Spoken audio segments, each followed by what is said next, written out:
excretory products and their eliminations. இதுதான் நாம இன்னைக்கு பார்க்க போற chapter. Okay, so excretory products என்னென்ன அண்ட் அது எப்படி எலிமினேட் பண்ணுறோம் பாடியில், ஹியூமன் பாடியில் எப்படி எலிமினேட் ஆகுது. அதுக்கு முன்னாடி சின்ன இன்ட்ரோவில் என்னால் நம்ம நம்ம இதுக்கு முன்னாடி அனிமல் கிங்டத்தில் படிச்சிருப்போம்ல என்னெல்லாம் எலிமினேட் பண்ணுது அப்படின்னு சொல்லிட்டு. ஸோ அந்த மாதிரி ஒரு சின்ன இன்ட்ரோ அண்ட் தென் ஹியூமன் பாடியில் எப்படியெல்லாம் எலிமினேட் ஆகுது அப்படிங்கிறது நம்ம போயிடலாம்.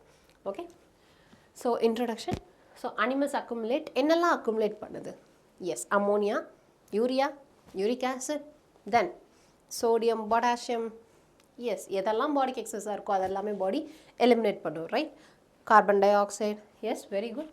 So animals accumulate ammonia, urea, uric acid, carbon dioxide, water and ions like Na+, K+, Cl- and phosphate, sulfate, etc. either by metabolic activities or by other means like excess injection.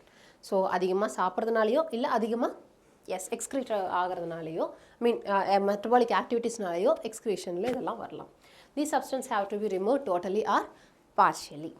So இது எப்படி remove ஆகுது அப்படின்னு பார்க்கலாம். நம்மளில் மெயினாக நாம் இந்த இதில் மெயினாக கான்சன்ட்ரேட் பண்ண போகிறது எங்கன்னு பார்த்தீங்கன்னா நைட்ரோஜினஸ் வேஸ்டஸ் பற்றி தான் மெயினாக கான்சன்ட்ரேட் பண்ண போகிறோம். ஓகே, ஸோ நைட்ரோஜினஸ் வேஸ்டஸ் யார் யார்? Ammonia, urea and uric acid. So ammonia அப்படிங்கிறது, அமோனியாவை யாரெல்லாம் எலிமினேட் பண்ணுறா அப்படின்னா சம் டைப் ஆஃப் அனிமல்ஸ் தான் எலிமினேட் பண்ணுது. They are mostly aquatic animals. So most aquatic animals eliminate their nitrogenous waste as ammonia. சரி, நைட்ரோஜினஸ் வேஸ்ட் அப்படிங்கிறது எங்கிருந்து வரும்? எங்கெல்லாம் நைட்ரஜன் படிச்சிங்களோ அங்கெல்லாம் இருந்து வரும். Yes, right. எங்கெல்லாம் எந்தெந்த ஸ்ட்ரக்சர்ஸில் படிச்சிருக்கீங்க? ப்ரோட்டீன்ஸில் இருந்து யார் வருவா? Yes, amino acid. அமினோ ஆசிடில் யார் வருவா? எஸ், NH2 குரூப் இருக்கா இல்லையா அமினோ ஆசிடில்? எஸ், ஸோ அமினோ ஆசிட்லேருந்து வரலாம் ஒன்று. இன்னொன்று வேறு எங்கேருந்து வரும் nitrogenous waste? Yes, nitrogenous bases. இது எங்கேருந்து வருது? Nucleic acid. எஸ், ஸோ ப்ரோட்டீனில் இருந்தோ இல்லை நியூக்ளிக் ஆசிட்லேருந்தோ வெளியே வர நைட்ரோஜனஸ் வேஸ்ட் எப்படியெல்லாம் எலிமினேட் பண்ணலாம் அப்படின்னா அம்மோனியாவா, யூரியாவா, யூரிக் ஆசிடாக பண்ணலாம். அம்மோனியாவா பண்ணுறது most of the aquatic animals because இதோட சாலிபிலிட்டி ஜாஸ்தி. So it need large amount of water. Okay, next mammals, most amphibians, sharks, reptiles and terrestrial invertebrates go for urea. இதுக்கு வந்து கொஞ்சம் less amount of water. Birds, most reptiles, insects and land snails இங்கே வந்து uric acid. Uric ஆசிடுக்கு இன்னும் கம்மியாக இருந்தால் போதும் water. Okay, so water ரொம்ப கன்சர்வ் பண்ணணும் அப்படிங்கிற எல்லா அனிமல்ஸ் எல்லாமே யூரிக் ஆசிடுக்கு போகும். வாட்டர் அதிகமாக இருக்கிற அனிமல்ஸ் எல்லாமே அம்மோனியாவுக்கு போகும். So mostly aquatic goes to ammonia. So ammonotelism. So எந்த அனிமல்ஸ் எல்லாம் அம்மோனியாவாக நைட்ரோஜனஸ் வேஸ்ட்டை எக்ஸ்க்ரீட் பண்ணுதோ தட் அனிமல்ஸ், அதை தான் நம்ம என்ன சொல்கிறோம்? Ammonotelic. That process of excreting ammonia is ammonotelic. The ammonia as it and the animals நம்ம என்ன சொல்லுவோம்? Ammonotelic animals. So அதை நம்ம என்ன சொல்லுவோம்? Ammonotelic animals. So ammonia as it is readily soluble is generally excreted by diffusion across body surfaces or through gill surfaces. So form ஆன ammonia எப்படி நம்ம எக்ஸ்க்ரீட் பண்ணுறோம் அப்படின்னா கில்ஸ்க்கு போய் கில்ஸ்லேருந்து அப்படியே என்னாகும் அந்த அம்மோனியம் அயான்ஸ் வாட்டர், அக்வாட்டிக் தானே, ஸோ வாட்டராக கலந்துரும். ஓகே, அப்படியே சாலிபிளாகி போயிடும். So ammonia as it is readily soluble is generally excreted by diffusion. So இது சாலிபிலிட்டி ஜாஸ்தியாக இருக்குது, ஹையாக இருக்கிறனால டிஃப்யூஷன் வழியாக எதுலேருந்து டிஃப்யூஸ் ஆகுது? Yes, through gill surfaces. Okay, gill சர்ஃபேசஸ்லேருந்து எப்படி டிஃப்யூஸ் ஆகுது? Through ammonium ions. So kidney don't play any significant role in its removal. So kidney ko ammonia-va eliminate pandrakku there is no significant role. So many bony fishes, aquatic amphibians and aquatic insects are ammonotelic in nature. Yaar bony fishes, aquatic amphibians, aquatic insects. Next comes ureotelic. Ureotelic அப்படிங்கிறது என்னன்னா the animals which excrete urea are called as ureotelic animals. So the terrestrial adaptation necessitated the production of lesser toxic nitrogenous waste like urea and uric acid for conservation of water. And ammonia is more toxic than when compared to urea and uric acid, and it is very easily soluble in water. So it needs large amount of water to dissolve, right? ஆனால் இங்கே terrestrial அடாப்டேஷன்ஸில் தண்ணி கிடைக்கிறது கொஞ்சம் கம்மியாக தான் இருக்கும், right, when compared to the aquatic. So அதுக்கு தகுந்த மாதிரி எல்லாம் அடாப்ட் ஆகிருக்கும். ஸோ அதில் வந்து அடாப்டேஷன் தான் ureotelic animals and uric acid excretion. The animals which excrete urea are called as ureotelic animals. Ammonia produced by the metabolism is converted into urea in the liver of these animals and released into the blood, which is filtered and excreted out by the kidneys. So actually produce ஆகும்போது என்ன produce ஆகும்னா அம்மோனியாவாக தான் produce ஆகும். Okay, so nitrogenous வேஸ்ட்லேருந்தும் சரி ப்ரோட்டீன்ஸ்லேருந்தும் சரி வருது first என்னவா ஆகும், அம்மோனியாவாக ஆகும். திஸ் அம்மோனியா, இந்த அம்மோனியா அடுத்தது எங்கே போகும் அப்படின்னா லிவர் போகும். அடுத்தது எங்கே போகும், லிவருக்கு போகும். லிவருக்கு போயிட்டு this ammonia is converted into urea.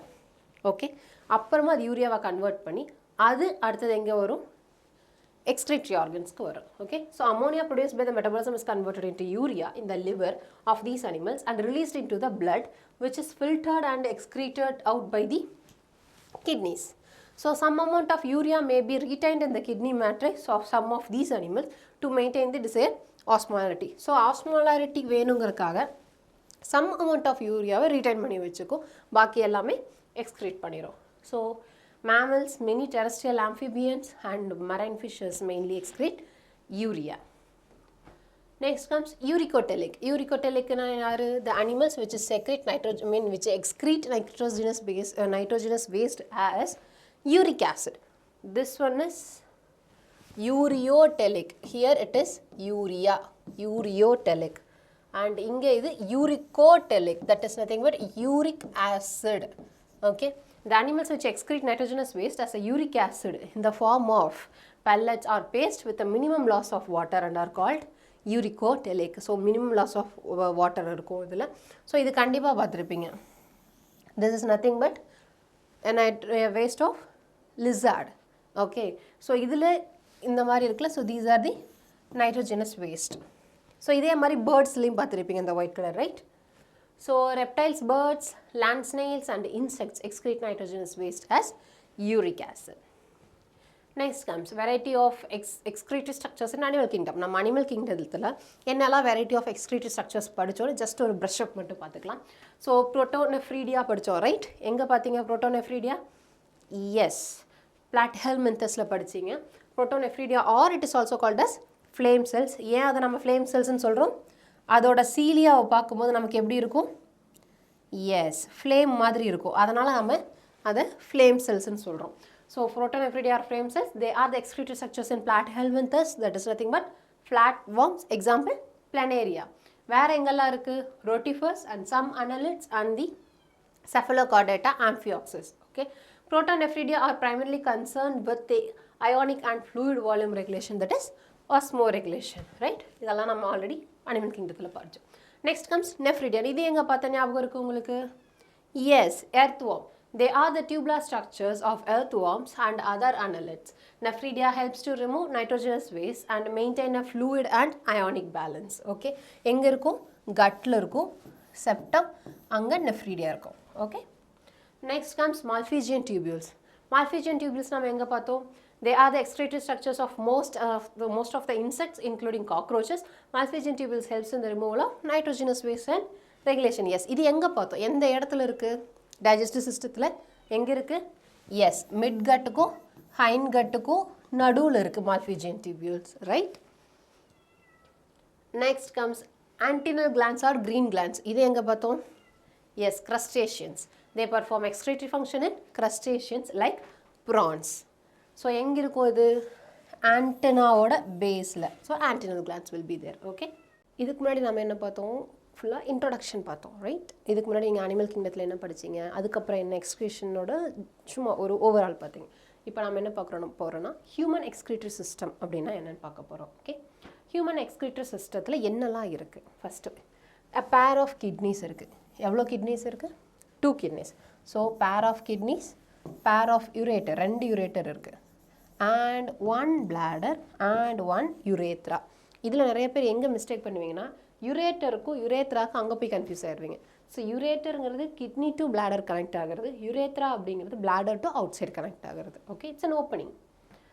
So it's like in humans, the excretory system consists of a pair of kidney, one pair of uterus, a urinary bladder and a ureter. சரி, எங்கே locate ஆகிருக்கு? இது ஆக்சுவலாக உங்களோட abdominal கேவிட்டியில் இல்லாமல் பின்னாடி locate ஆகிருக்கு. So near your vertebral காலம். எந்த இடத்துல இருக்குது? T12 வெர்டிப்ராலேருந்து L3குள்ளே இருக்குது. Okay, from the last thoracic to third லம்பாரில் இருக்குது.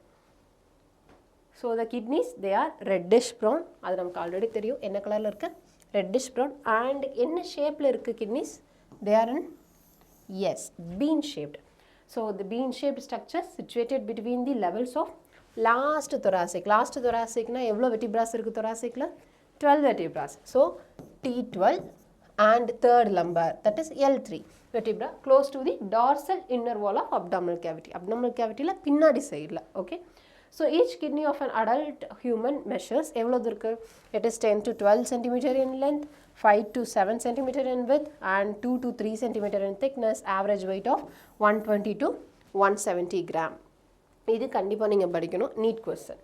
ஸோ இதில் எல்லாத்துலேயுமே by 2 போட்டிங்கன்னா more or less வரும். ஸோ அந்த மாதிரி ஞாபகம் வச்சு படிச்சுக்கோங்க. Next comes towards the center of the inner concave structure of the kidney. There is a notch called hilum. So எதை நம்ம ஹைலம்னு சொல்கிறோம்? ஸோ இதுதான் கிட்னியோட ஷேப் அப்படின்னா, ஸோ இந்த ஓகே ஐம் சாரி, இதுதான் கிட்னியோட ஷேப் அப்படின்னா இந்த ஏரியா இருக்குல்ல, திஸ் இஸ் ஹைலம். ஹைலத்தோட ஸ்பெஷாலிட்டி என்ன? ஏன் ஹைலம் நம்ம ஸ்பெஷலாக சொல்கிறோம் அப்படின்னா, இந்த ஹைலம் வழியாக தான் என்ன ஆகும், எனக்கு உள்ள ஆர்ட்ரிஸ் போகும் அண்டு வெயின்ஸ் வெளியே வரும் அண்டு வேற யார் வெளியே வருவா? எஸ், யூரேட்டர் வெளியே வரும். Okay, so through which ureter, blood vessels and nerves also enters. So inner to the hilum is a broad funnel shaped space called renal pelvis, which with the projections called calyxes. So little எப்படி இருக்கும்னா, so இந்த இடத்துல வந்து இந்த இடத்துல அங்கங்க ஒரு projectionsோட என்ன இருக்கும்? renal pelvis இருக்கும். So this total area is renal pelvis. அதில் இந்த ப்ரொஜெக்ஷன்ஸுங்கிறது என்னது? That are calyxes. Okay, so the outer layer of kidney is a tough capsule. So இதுக்கு எல்லாத்துக்கும் மேலே ஒரு கவரிங் இருக்குது and that covering is a tough capsule. அது பேர் கேப்சூல்னு சொல்லுவோம். அது எப்படி இருக்கும்? ரொம்ப டஃப்பாக இருக்கும். சரி, இது மெயின். ஸோ அவுட்டரில் டஃப்பாக இருக்கும், டஃப் கேப்சூல் இருக்கும். அண்ட் இது என்னது? ஹைலம். ஹைலம் வழியாக தான் நமக்கு என்னெல்லாம் போகுது வருது? blood vessels, nerves and ureter எல்லாமே. இந்த ஹைலம் என்ட்ரி ஆனோடனே உள்ளே இருக்கிற ஏரியா யார்? This whole area, yes, renal pelvis. Renal பெல்விஸில் என்ன இருக்குது? சின்ன சின்ன ப்ரொஜெக்ஷன்ஸ் மாதிரி இருக்குது. That projections are called as renal calyces. Then the inside the kidney there are 2 zones. இப்போ இது இல்லாமல் உள்ளே நம்ம பார்க்குறோம் அப்படின்னா 2 zone. ஒன்று அவுட்டர் மோஸ்ட், ஒன்று inner. outermost zones are called as cortex. So outermost zone நம்ம என்னன்னு சொல்கிறோம்? cortexன்னு சொல்கிறோம். இன்னரை நம்ம என்னன்னு சொல்கிறோம்? medulla. Okay, so outermost is cortex and inner is medulla. The medulla is divided into few conical masses, that is medullary pyramids projecting into the calyxes. நம்ம இதோட picture பார்க்கலாம். ஓகே, இதுதான் பிக்சர். ஸோ இதில் outermost இருக்கிற இது என்ன சொன்னோம் நம்ம? Yes, that is capsule, right? So இந்த ஏரியா, இந்த இடத்துல ஒரு டிப் மாதிரி இருக்கா? So this area is called as hilum. யாரெல்லாம் போகிறா வரா? யூரேட்டர் போகுது, வெயின், ஆர்ட்ரிஸ் அண்ட் நர்வ்ஸ் எல்லாமே போகுது வருது, ரைட்? தென் இது இல்லாமல் வேறு யார் இருக்கா இங்கே? இது யார்? இப்போ நம்ம பார்த்தோமே, எஸ், ரீனல் பெல்விஸ் இந்த area. And this projections are called as renal calyxes. Yes, very good. இது இல்லாமல் வேறு என்ன இருக்குது நமக்கு? Cortex, medulla. அண்ட் அதில் யார் இருக்கா? Renal pyramids. Okay, so renal pyramids இருக்குது. எங்கே இருக்குது? ரீனல் மெடுலாவில் இருக்குது. ஓகே, சரி. இந்த ரீனல் பிரமிட்ஸ்குள்ளே யார் இருப்பா அப்படின்னு பார்த்தோன்னா இந்த ஸ்ட்ரக்சர் தான் இருக்கும். மில்லியன்ஸ் ஆஃப் இது இருக்கும் இந்த ஸ்ட்ரக்சர்ஸ். சரி, இந்த ஸ்ட்ரக்சர் பேர் என்ன?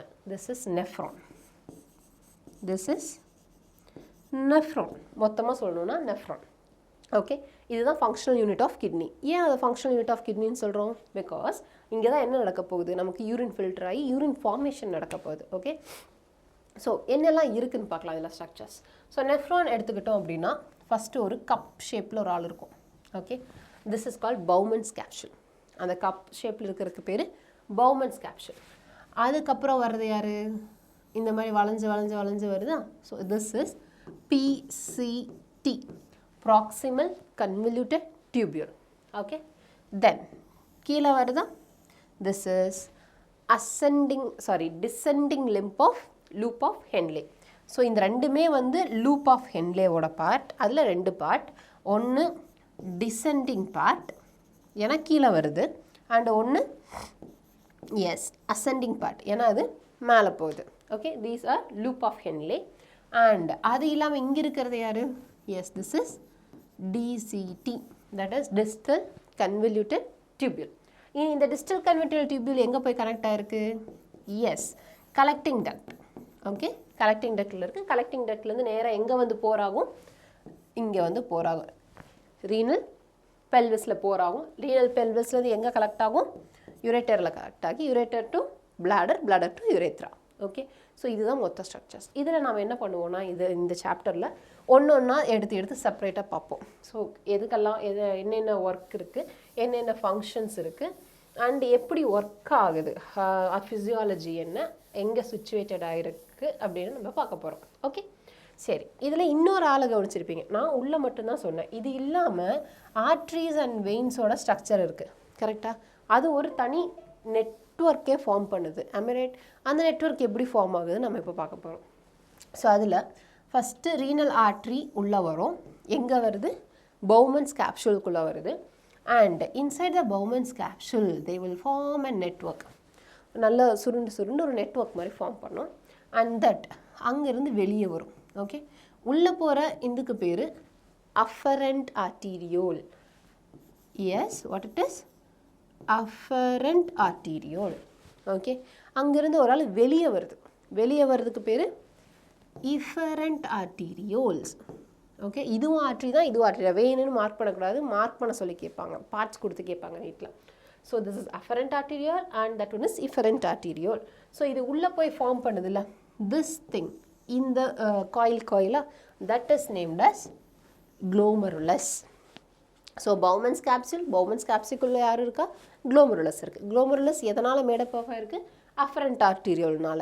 அண்ட் இது leave as an efferent arteriole. சரி, இந்த efferent arteriole அடுத்து எங்கே போகுது? this efferent arteriole பார்த்தீங்கன்னா ஃபுல் capillary நெட்வொர்க்கே ஃபுல்லாக ஃபார்ம் பண்ணும்.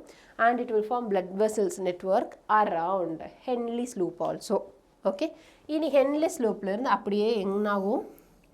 வெயின்ஸ் அண்ட் வெயின்யூல்ஸாக மாறி ரீனல் வெயிலில் போயிட்டு கனெக்ட் ஆகும். Okay, so this is capillary network. So இந்த ரெண்டு நெட்வொர்க்குமே இருக்குது. So the cortex extends in between the medullary pyramids as renal columns called column of Bertini. So இந்த இது காலம், இது cortex and this is medulla. அதுக்கும் வெளியே இருக்கிறது கேப்சூல். ஸோ இந்த கார்டெக்ஸ் தான் என்ன இருக்குது? மெடுலாக்கு நடுவில் எக்ஸ்டென்ட் ஆகிருக்கு, கரெக்டாக? So this extension is called as renal columns or column of Bertini. Each kidney has nearly 1 million complex tubular structures called nephrons, which are the functional unit. Each nephron has two parts, one is glomerulus and renal tubules. So the glomerulus part, glomerulus-la yaar varuva? One is glomerulus part, that is Bowman's capsule இருக்கிற part, and renal tubules-la தான் யார் வருவா? PCT, Henle's loop, then DCT, then very good. So common duct or collecting duct. Then glomerulus. So glomerulus, you will have an outermost capsule will be there, and it is a cup shaped Bowman's capsule. And Bowman's capsule la most enna irukum? There is a cuboidal epithelium will be there. Okay, cuboidal epithelium will be there. Then afferent arterioles, ஏன்னா blood உள்ள கொண்டு வருது, right? So this is afferent arterioles, and it will form so many networks and gives out as an efferent arterioles. Okay, then glomerulus. So glomerulus is a tuft of capillaries formed by the afferent arterioles a fine branch of renal artery. So formed by afferent arterioles, not efferent or not both afferent and efferent, it is by afferent arterioles, a fine branch of renal artery. And blood vessel from the glomerulus is carried away by the efferent arterioles. So afferent arteriole and goes to the glomerulus and goes to efferent arteriole. சரி, இந்த glomerulus என்ன நடக்கும்? ஏன் அது glomerulus வரைக்கும் போகணும்? Because இந்த பிளட்டில் இருந்து தான் நம்ம என்ன பண்ண போகிறோம், யூரினை ஃபில்டர் பண்ணி எடுக்க போகிறோம், ரைட்?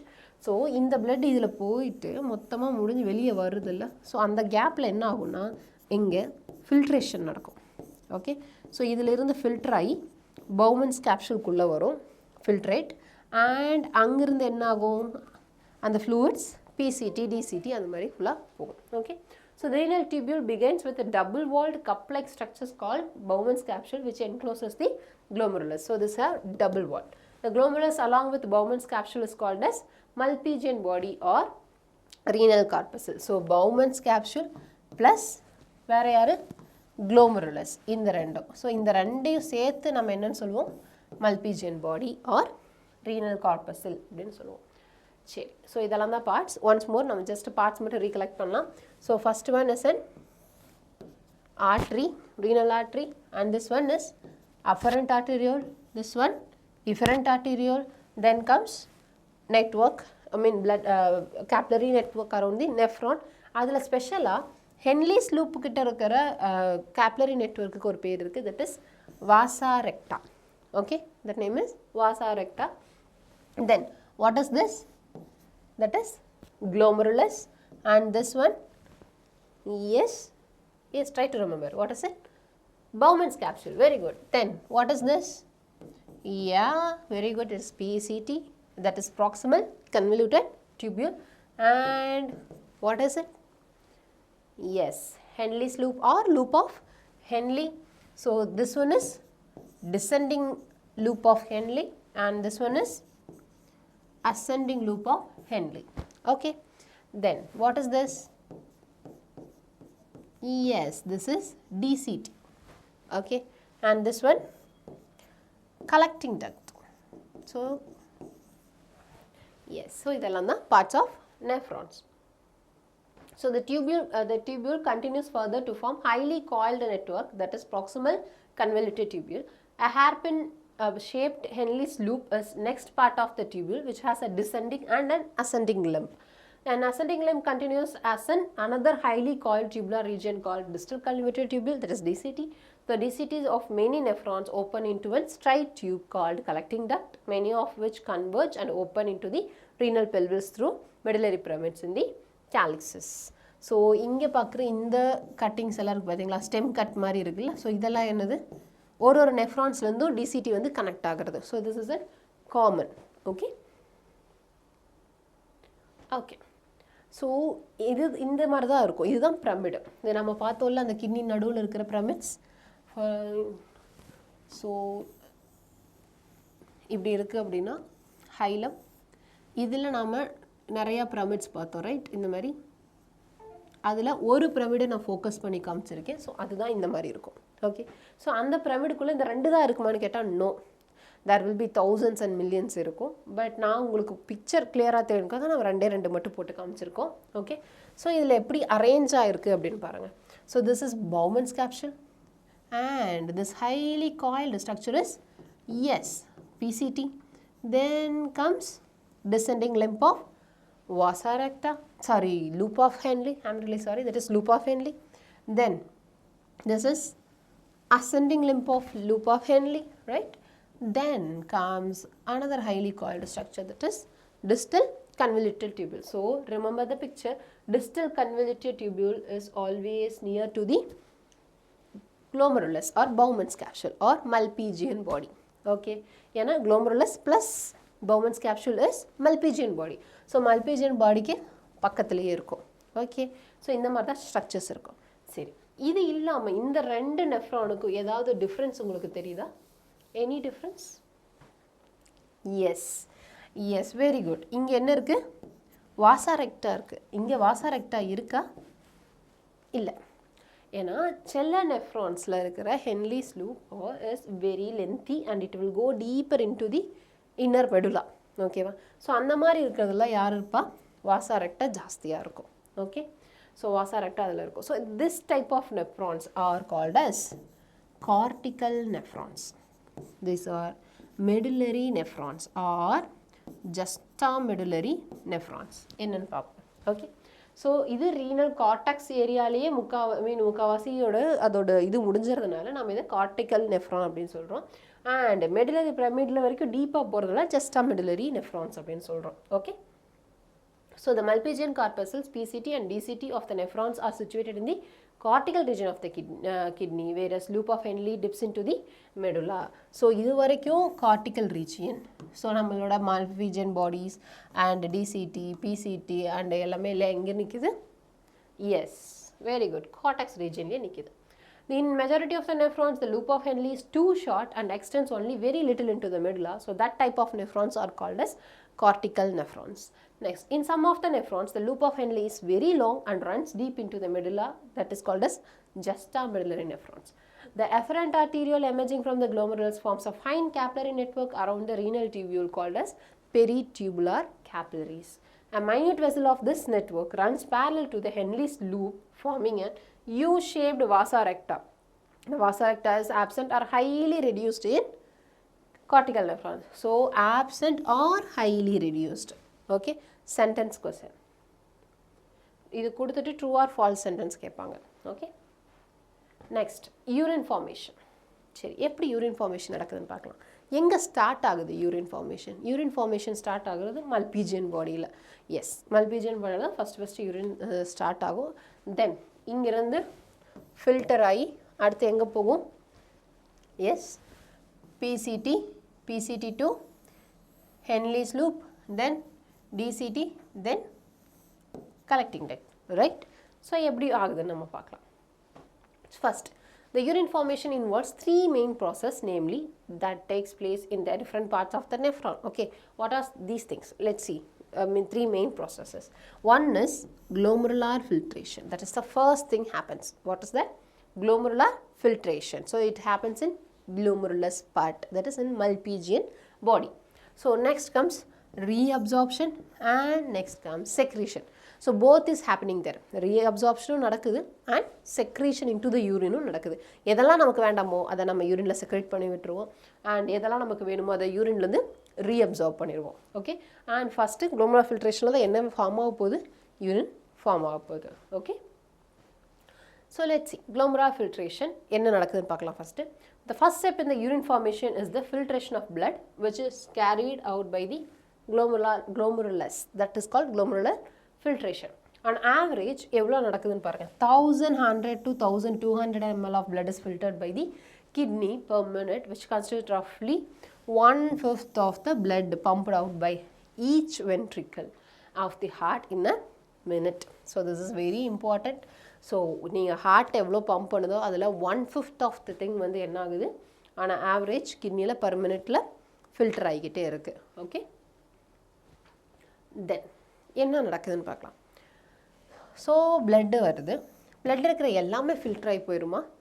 நோ, ப்ரோட்டீன்ஸ் ஃபில்டர் ஆகி போகாது.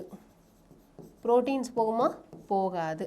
ஏன் போகாது? Because proteins are much bigger molecule, அதனால் ஃபில்டர் ஆகி வெளியே போக முடியாது. ஓகே, ஸோ ப்ரோட்டீன்ஸ் போகாது. பாக்கி என்னெல்லாம் போகலாம்? என்னெல்லாம் இதில் வந்து போகலாம்? Yes yes yes, very good. Water, then some salts, Na plus, Cl minus, then K plus maybe, then yes, glucose, then what are the things inside there? Yes, glucose and some nitrogenous waste, everything, whatever the thing, it is filtered. Okay, but protein is not filtered. இது எப்பவுமே கேட்பாங்க. It's a very important thing. Please remember, protein filter ஆகி போகாது. சரி, அப்போ இது எல்லாமே eliminate ஆயிருமா?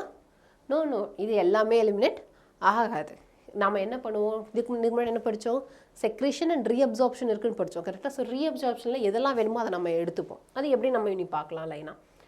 ஸோ எப்படி ஃபில்ட்ரேஷன் நடக்குது? ஸோ ஃபில்ட்ரேஷன் நடக்கிறதுக்கு மொத்தம் 3 லேயர்ஸ் இருக்குது. 3 லேயர்ஸ் வழியாக தான் ஃபில்ட்ரேஷன் நடக்கும். ஸோ யூஸ்வலாக கேப்லரி இங்கே இருக்கும். Okay, so this is one capillary. Wait, let me show you. So this thing is the whole capillary. Okay, this is one capillary. Just imagine it's one capillary. இதில் இந்த வாலை நான் எடுத்துட்டு அந்த ஒன் சைடு மட்டும் காமிச்சிருக்கேன். ஓகே, the whole capillary-ல tube like structure, அதில் ஒரு சைடு எடுத்துட்டு உள்ளே என்ன நடக்குதுன்னு நான் உங்களுக்கு காமிக்கிறேன். ஓகே, ஸோ இந்த கேப்லரியில் யார் இருப்பா? What type of cells will be there? Endothelial cells will be there, right? So endothelial cells of capillary will be there. Okay, then comes basement membrane. This green color is an basement membrane, glomerular basement membrane. Then comes food process. யாருது? podocytes. எங்க இருக்கும்? Bowman's capsule இருக்கக்கூடிய podocytesங்கிற செல். Okay, so இந்த 3 லேயருக்கு தான் என்ன ஆகும்? Filtrate ஆகி வெளியே வரும். So the glomerular capillary blood pressure causes the filtration. So main யாரு? Capillary blood pressure. இதுதான் first main reason for filtration. So யாராவது push பண்ணாதான் போகும். So அந்த push எங்கிருந்து வருது? Blood pressure லேருந்து. So causes the filtration of blood through 3 layers. One is endothelium of glomerular blood vessels. Next comes epithelium of Bowman's capsule, and in between என்ன இருக்கு? Basement membrane இருக்கு. So இந்த epithelium of Bowman's capsule தான் யார் இருக்கா? நம்மளோட podocyte cells இருக்கு. ஏன் இதுக்கு பேர் podocytes? Pseudopodia கேட்டிருக்கீங்களா? Why the name pseudopodia? False feet, right? So podo means feet. So ஏன் இதை நம்ம podocytes அப்படின்னு சொல்கிறோன்னா, இதில் நல்லா பாருங்கள், இது ஒரு செல்லை நாங்கள் ஃபோக்கஸ் பண்ணி காமிச்சிருக்கோம். இது ஒன் செல். ஓகே, இந்த ஒரு podocyteல என்ன இருக்குது?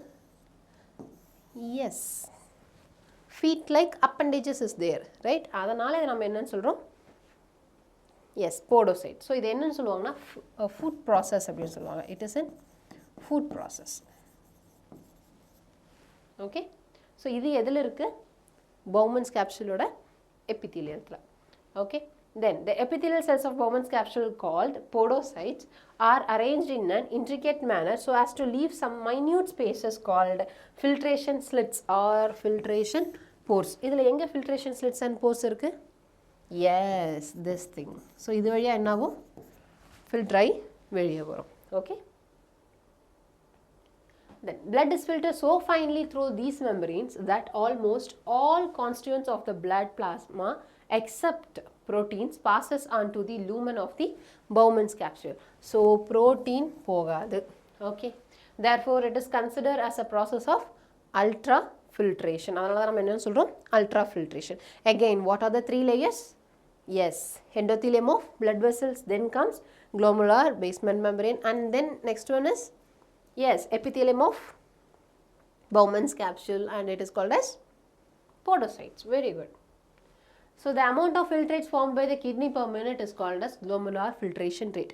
So 1 minuteல எவ்வளோ filter ஆகி வெளியே வருதோ அதுதான் நம்ம என்னன்னு சொல்கிறோம்? glomerular filtration rate. So glomerular filtration rate in a healthy individual is approximately 125 ml per minute. So 1 minuteல 125 ml filter ஆகும். அதில் 180 liters per day filter ஆகும், right? But நம்ம அவ்வளோ யூரினா பாஸ் பண்ணுறோம்? No way, right? It is impossible for us.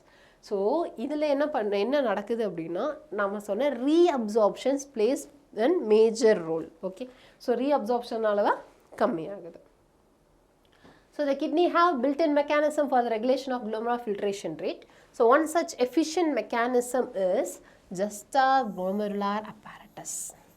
So கிட்னியில் filtration rate கம்மியாகிடுச்சு, filter ஆகி போகிற யூரின் ஃபார்ம் ஆகிற ரேட் கம்மியாகுது அப்படின்னாவே என்னாகும்? தட் மீன்ஸ் ஜிஎஃப்ஆர் ஃபால் ஆகுது அப்படின்னாவே என்னாகும்? Juxtaglomerular apparatus will get activated. So juxtaglomerular apparatus அப்படின்னா யாருன்னு பார்க்கலாம். ஸோ ஜஸ்டாக்ளோமுலர் அப்பேரட்டஸ் அப்படின்னா இது எங்கேயா பார்த்த மாதிரி இருக்கா? எஸ், சேம் திங், மல்பேஜியன் பாடி.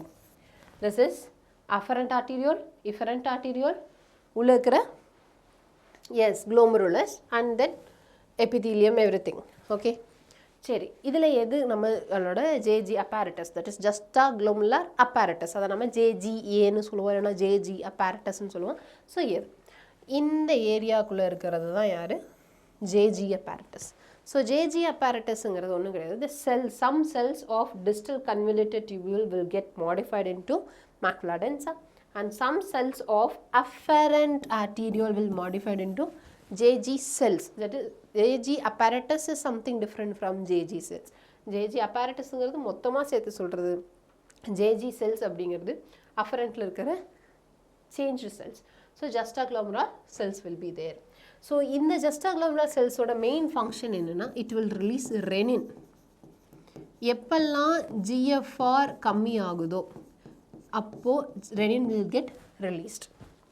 Okay. So இந்த இதில் இங்கே தானே blood வந்து தானே ஃபுல்லாக ஃபில்டர் ஆக ஆரம்பிக்குது.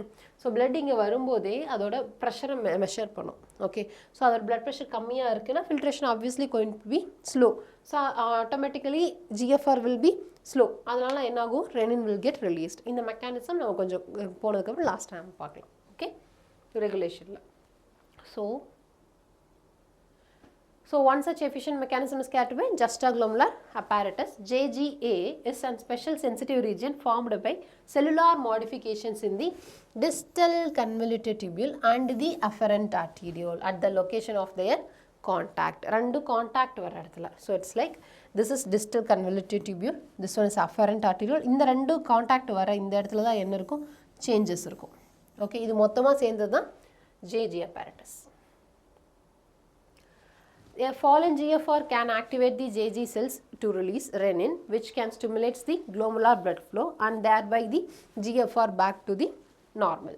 So JG cells enna pannum, renin release pannum.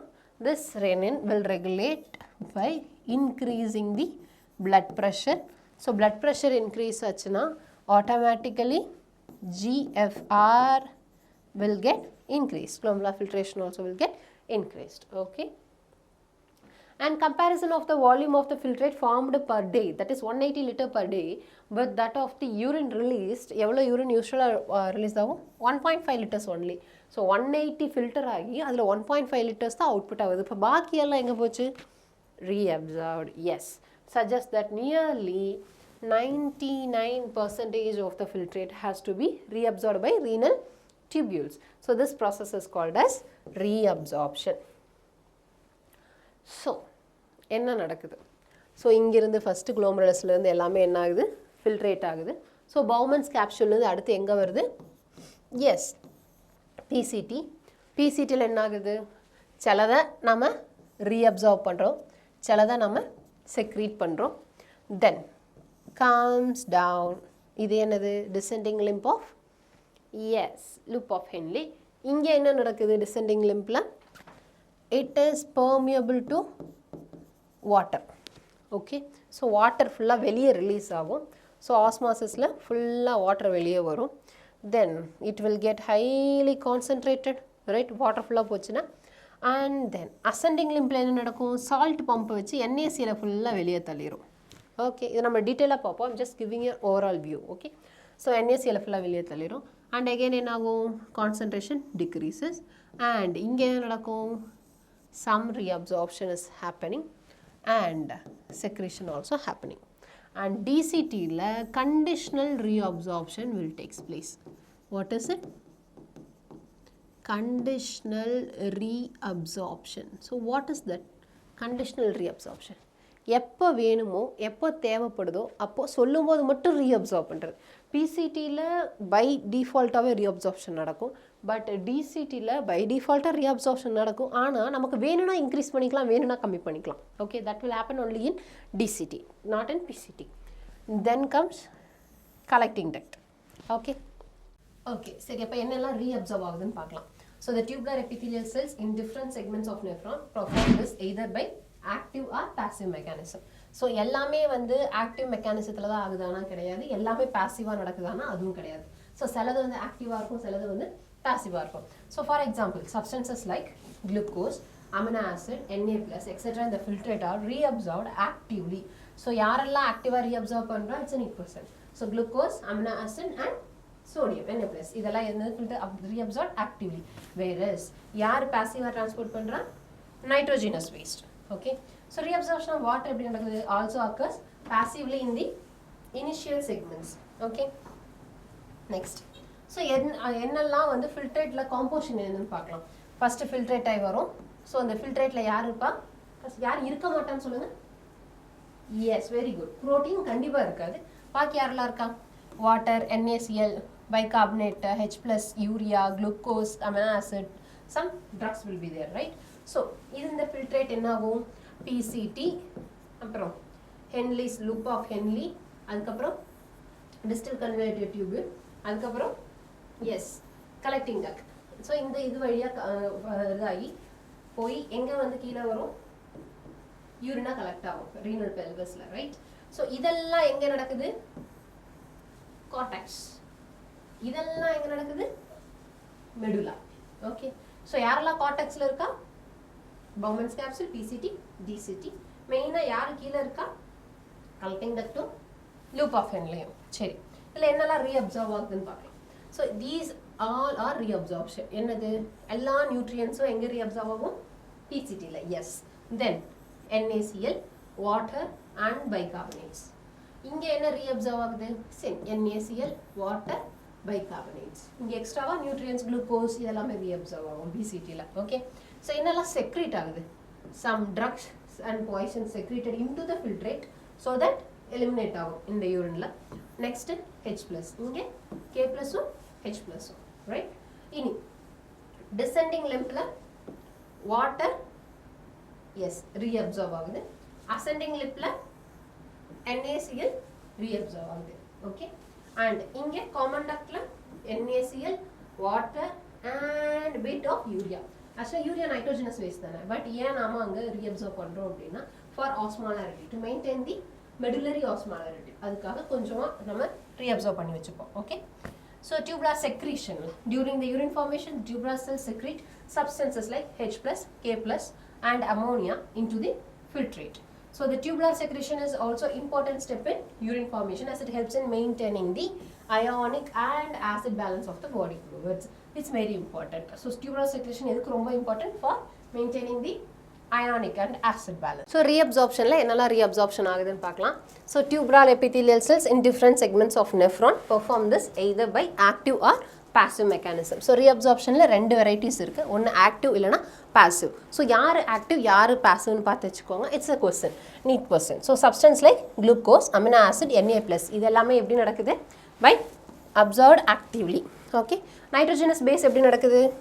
Passively. Okay. Some water, initial segmentsல water எப்படி reabsorb ஆகுது? Passive. Okay. Initial segmentsல மட்டும் passive. Next. சரி, இப்போ இங்கிருந்து ஃபில்ட்ரேட் ஆகி வருது. அந்த ஃபில்ட்ரேட்டில் என்னெல்லாம் இருக்குன்னு பார்க்கலாம். என்ன இருக்காது நமக்கு கண்டிப்பாக தெரியும். என்ன இருக்காது? எஸ் எஸ் ப்ரோட்டீன் கண்டிப்பாக இருக்காது. Very good.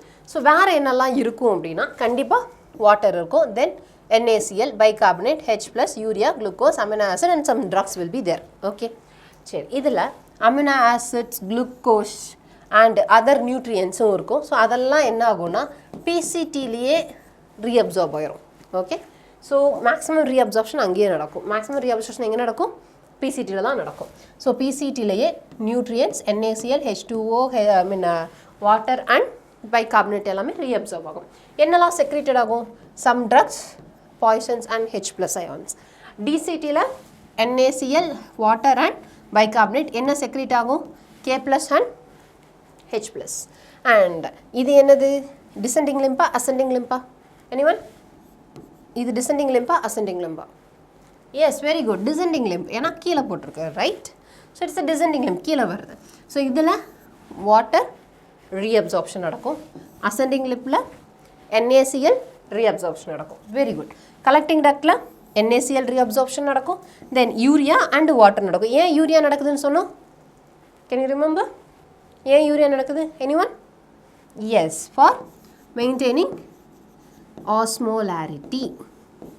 Okay, for maintaining osmolarity.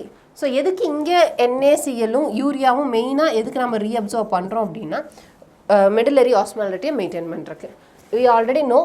இதுக்கு மேலே இருக்க இந்த பார்ட்ஸ் ஃபுல்லாகவே கார்டெக்ஸ். இது எல்லாமே எங்கே இருக்குது? Medulla, right? ஸோ மெடுலரி ஆஸ்மாலிட்டியை மெயின்டைன் பண்ணுறதுக்காக NaClலும் யூரியாவையும் நம்ம என்ன பண்ணுறோம்? reabsorb பண்றோம். Okay, so tubular secretions. So during urine formation, tubular cells secrete substances like H plus, K plus and ammonia. ஏன் மெயினா இது மட்டும் secrete ஆகுது H plus, K plus and ammonia? ஏன்னா மெயினா tubular secretions ஓட main function என்ன அப்படின்னு பார்த்தீங்கன்னா it is for helps in the maintenance of ionic and acid base balance of the body fluids. So மெயினா ionic and acid base balance காக தான். So next PCT ல என்னெல்லாம் ஆகுதுன்னு பார்ப்போமா? So PCT is lined by yes simple cuboidal brush border epithelium. It is an NEET question. Okay, so PCT ல what type of cells are there? Simple cuboidal brush border epithelium which increases the surface area for reabsorption. Nearly all of the essential nutrients, that is, and 70 to 80% of electrolytes and water are reabsorbed by the segments. PCT also helps in maintaining pH and ionic balance of the fluid by selectively secretion of yaar main sonno?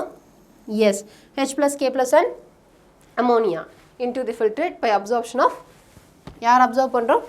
Bicarbonate from it. Yes, very good. Next, Henle's loop enna nadunchu? Reabsorption actually minimum Henle's loop la. However, this region plays a significant role in the maintenance of high osmolarity of medullary interstitial fluid. ஏன்னா Na plus NaCl யூரியாவும் மெயினாக எங்கே தான் observe ஆகுது? Urea collecting duct and NaCl mainly in yes ascending limb or descending limb? Yes, very good. So it is an ascending limb. So descending limb of Henle's loop is permeable to water but almost impermeable to electrolytes. NEET question. So descending limb la water மட்டும் தான் permeable. So water மட்டும் தான் reabsorb பண்ண முடியும். And இது electrolytes reabsorb பண்ண முடியாது. But this concentrate the filtrates as it move down. The ascending limb is impermeable to water but allows transport of electrolytes actively or passively. இதுவும் NEET question. Okay. Next, therefore, as the concentrated filtrate passes upward, it gets diluted due to the passage of electrolytes to the medullary fluid, right? கீழே வர வர, I will explain this, okay? Downwardsல வர வர என்ன ஆகும்னா ascending limb and descending limb இதில் water ஃபுல்லாக வெளியே வர ஆரம்பிக்கும், right? ஆனால் it is impermeable to NaCl. So water ஃபுல்லாக வெளியே வர வர என்ன ஆகும்? உள்ள இருக்கிற fluidோட concentration increases, right? இனி ascending limbல என்ன ஆகும்னா NaCl ஃபுல்லாக வெளியே வர ஆரம்பிக்கும், right? So மேலே போக போக concentration decreases, okay? So medullary இருக்கும்போது highly concentrated இருக்கும், மேலே போக போக concentration decrease ஆகும். So therefore, as the concentrated filtrate passes upward, it gets diluted due to the passage of electrolyte to the medullary fluid. Next comes DCT. Conditional reabsorption of Na plus and water takes place in this segment. DCT is also capable of reabsorption of bicarbonate and selective secretion of hydrogen potassium ions and ammonia to maintain the pH and sodium potassium balance in the blood. Next comes collective duct. This long duct extends from cortex of the kidney to inner parts of the medulla. Okay, so cortex lende medulla varaikku irukum. Large amount of water could be reabsorbed from this region to produce a concentrated urine. Concentrated urine produce a large amount of water inga reabsorb pandrom. This segment allows passage a small amount of urea. So endha segment la urea reabsorb agudhu small amount collecting duct into the medullary interstitium to keep up the osmolarity. Next, it also plays role in the maintenance of pH and ionic balance of the blood by selective secretion of H plus and K plus ions. Okay, any doubt so far? So here, and another thing is conditional reabsorption of Na plus and water. It is also a NEET question. Conditional reabsorption of Na plus and water takes place in எங்கே நடக்கும்? DCT ல தான் நடக்கும் conditional reabsorption. Okay, இதுக்கப்புறம் நம்ம பார்க்க போகிறது mechanism of concentration of the filtrate. எப்படி உள்ளே போகிற ஃபில்ட்ரேட் கான்சன்ட்ரேட் ஆகுது? உள்ளே வரும்போது அதோட ஆஸ்மோலாரிட்டி 300. ஓகே, அந்த 300 ஆஸ்மோலாரிட்டி என்ன ஆகும்னா கீழே வர வர 300, 900, அதுக்கப்புறம் 600, 900 and 1200 வரைக்கும் போகும். அதுக்கப்புறம் எகெயின் டிக்ரீஸ் ஆகும் அண்ட் எகெயின் இதில் வர வர இன்க்ரீஸ் ஆகிட்டே வந்து 1200 வரைக்கும் வரும். ஓகே, ஏன் அப்படின்னா மெடுலாவோட ஆஸ்மாலாரிட்டி ஜாஸ்தி. மெடுலாவே எப்படி இருக்குன்னா ஸ்டார்டிங் 300 அண்ட் டீப்பாக உள்ள இன்னர் மெடுலா போகும்போது இட் இஸ் 1200 இருக்கும். ஓகேவா? ஸோ இவ்வளோ தூரம் எப்படி இருக்கும்? கான்சன்ட்ரேட்டடாக இருக்கும். ஸோ இதுதான் நம்ம முன்னாடி பார்த்தோம். டிசெண்டிங் லிம்ப் அப்போ என்னாகும்? டிசெண்டிங் லிம்பில் வாட்டர் ரீஅப்சார்ப்ஷன் நடக்கும். அசெண்டிங் லிம்பில் என்னாகும்? NaCl ரீஅப்சார்ப்ஷன் நடக்கும். ரைட்? ஸோ அதனால் என்ன ஆகும்னு சொன்னால் மேலே கீழே வர வர கான்சன்ட்ரேஷன் இன்க்ரீஸ் ஆகும். பட் மேலே போக போக கான்சன்ட்ரேஷன் டிக்ரீஸ் ஆகும். Very good. ஸோ இப்போ கான்சன்ட்ரேஷன் டிக்ரீஸ் ஆகிடுச்சு. ஆனால் எப்படி யூரின் மட்டும் கான்சன்ட்ரேட்டடாக வருதுன்னு சொல்கிறோம்? Because it again goes through collecting duct. Collecting டக்ட்லேயும் என்ன தான் இருக்கும்? அது எங்கே தான் இருக்குது? எஸ், எங்கே இருக்குது கலெக்டிங் டக்ட்? மெடுலால தான் எக்ஸ்டெண்ட் ஆகிருக்கு. ரைட்? ஸோ மெடுலால் எக்ஸ்டெண்ட் ஆகிருக்கிறனால கீழே வரைக்கும் போகும். மெடுலால் கடைசியாக இருக்கிறது என்னது? 1200 ஆஸ்மாலிட்டி. ஸோ யூரின் 1200 ஆஸ்மாலிட்டியில் வரும். ஸோ 300ல் என்ட்ரி ஆகிற ஆஸ்மாலிட்டியில் என்ட்ரி ஆகிற ஃபில்ட்ரேட் கடைசியாக ஃபில்டர் ஆகி வரும்போது யூரினை ஃபார்ம் ஆகும்போது எவ்வளோ ஆஸ்மாலிட்டியில் இருக்குது?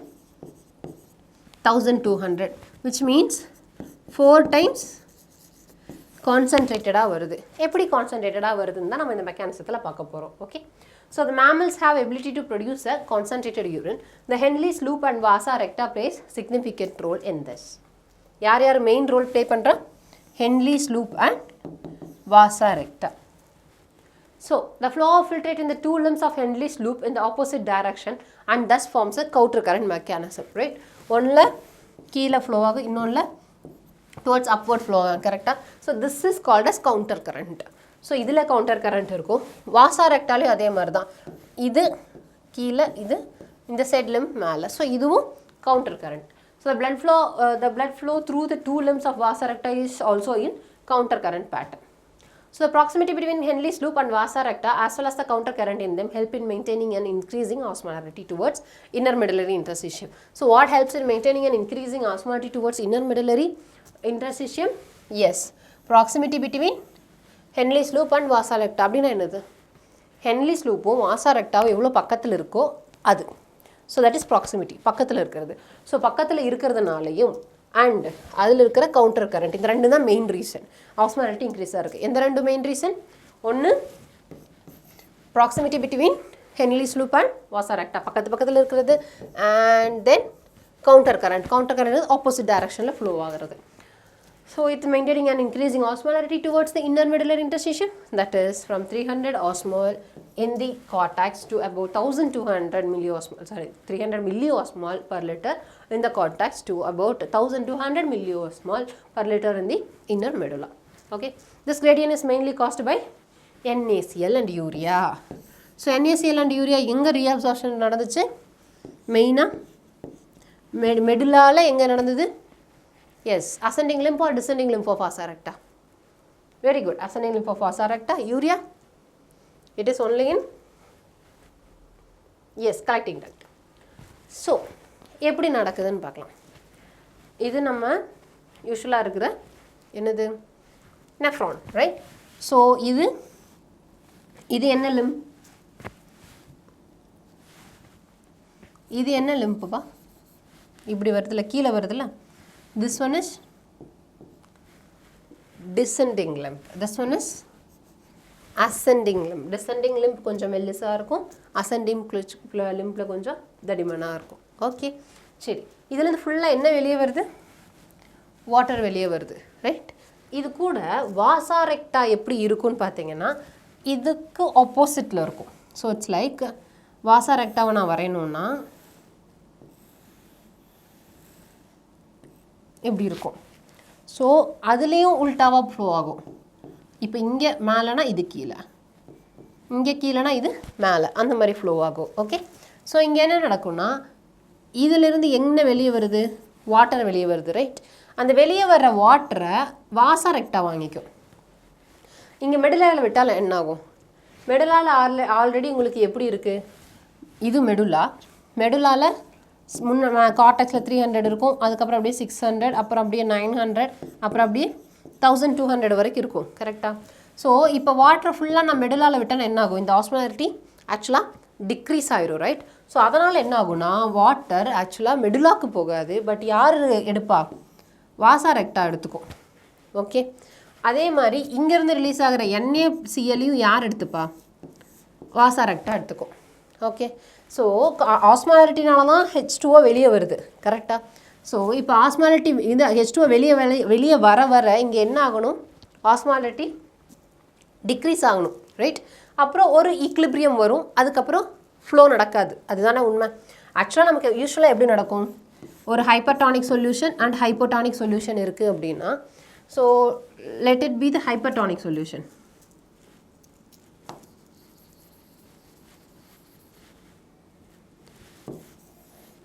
இது ஹைப்பர்டானிக், நடுவில் ஒரு மெம்பரேன் இருக்குது. ஓகே, இங்கே இருக்கிறது ஹைப்போடானிக். ஹைப்பர்டானிக் சொல்யூஷனாக இப்போ என்னெல்லாம் இருக்கும் அங்கே? எஸ், சொல்யூட் ஜாஸ்தியாகவும் சாலவெண்ட், தட் இஸ் நம்ம வாட்டர் எடுத்துக்கலாம், வாட்டர் கம்மியாகவும் இருக்கும், ரைட்? இங்கே சொல்யூட் கம்மியாகவும் வாட்டர் ஜாஸ்தியாகவும் இருக்கும், ரைட்? ஸோ எங்கேருந்து எங்கே வாட்டர் ஃப்ளோ ஆகும்? ஹையாக வாட்டர் இருக்கிற இடத்துலேருந்து லோ வாட்டருக்கு ஃப்ளோ ஆகும், ரைட்? இங்கேயும் அதான் நடக்குது. வாட்டர் ஹையாக இருக்குது, இங்கே லோவாக இருக்குது, அதனால தான் கான்சன்ட்ரேஷன் இங்கே ஜாஸ்தியாக இருக்குது, ரைட்? ஸோ அதனால் வாட்டர் வெளியே ஃப்ளோ ஆகும்.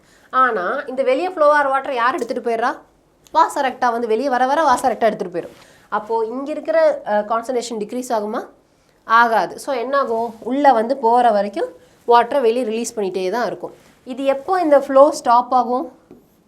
ரெண்டு சைடும் ஈக்லிபிரியம் வந்தால் தான் ஸ்டாப் ஆகும். ரெண்டு சைடும் ஒரே மாதிரி ஆஸ்மாலிட்டி வரும்போது தான் ஸ்டாப் ஆகும். ஆனால் இங்கே ஒரே மாதிரி ஆஸ்மாலிட்டி வருமா? வராது. ஏன்னா வாசா ரெக்டா தூக்கிட்டு போய் அந்த வாட்டரை. ஸோ இங்கே மிக்ஸ் ஆகவே இல்லை. ஸோ இங்கே ஆல்ரெடி இருக்கிற ஆஸ்மாலிட்டி அப்படியே தான் இருக்கும். ஸோ அதனால் வாட்டர் வெளியே வந்துக்கிட்டே தான் இருக்கும். அண்ட் அசெண்டிங் லிம்பில் என்ன நடக்குது? Ascending limb it is impermeable to water but permeable to NaCl. So இந்த NaCl யார் வாங்கிடுறா இப்போது? எஸ், வாசா ரெக்டா வாங்கிறது. ஸோ வாசா சேம் திங். ஸோ இங்கே என்ன ஆகும்? ஆஸ்மாலிட்டி மேலே போக போக இன்க்ரீஸும் ஆகாது. ஆல்ரெடி இருக்கிற ஆஸ்மாலிட்டி தான் இருக்கும் எங்கே? இண்டஸ்ட்ரீஷியஸில்.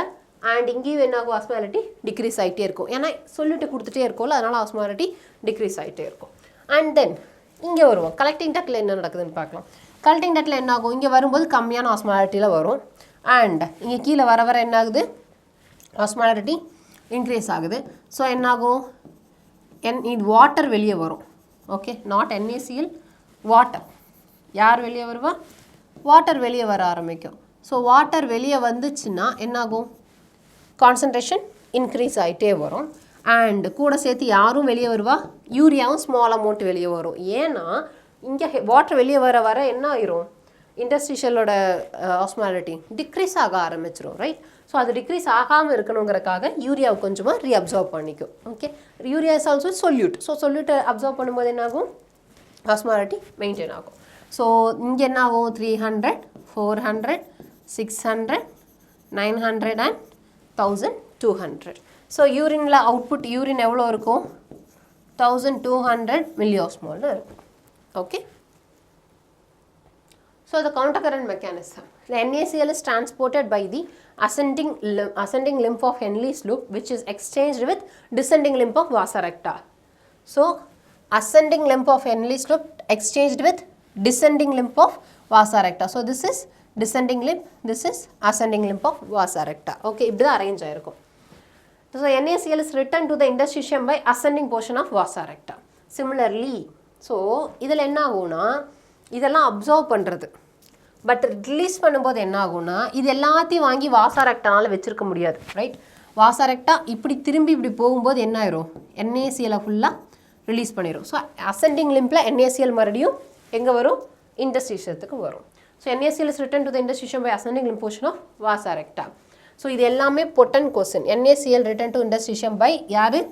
ascending portion of vasa recta, not Henle's loop.